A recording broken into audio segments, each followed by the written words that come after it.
اپنی زندگی سکون والی چاہتے ہو تو پھر مسنون اعمال کو اپنا لو۔ میں مختصراً عرض کرتا ہوں، ہم وضو شروع کرتے ہیں، سب سے پہلے ہاتھ دھوتے ہیں، پھر کلی کرتے ہیں، پھر ناک میں پانی ڈالتے ہیں۔ اللہ نے پانی میں 3 صفات رکھی، پانی کے جائز ہونے کی 3 صفات۔ پانی کے اندر سیلان ہو، بہاؤ ہو، اس کا کلر چینج نہ ہو، اس کا ذائقہ چینج نہ ہو، اس کے اندر بو نہ ہو۔ تو اگر پانی کے اندر 2 صفات ٹھیک ہے، یہ پاک ہے، آپ اس سے وضو کر سکتے ہیں، غسل کر سکتے ہیں، اس کو استعمال کر سکتے ہیں، یہ پاک پانی ہے۔ اگر کسی پانی کے اندر 2 صفات نہیں ہے، 1 صفت ہے، وہ ناپاک پانی ہے، رنگ بھی خراب، بو بھی خراب، یا ذائقہ خراب، بو خراب، تینوں میں سے 1 صفت خراب، آپ 2 صفت خراب، آپ یہ پانی ناپاک، اسے وضو نہیں کر سکتے۔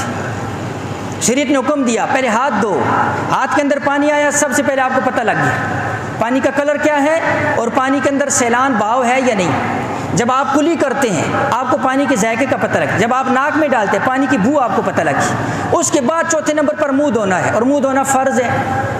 تو فرائض سے پہلے 3 سنتیں ہیں، اور تینوں سنتوں کے اندر حکمت جو ہے نا، جو علماء نے یہ لکھی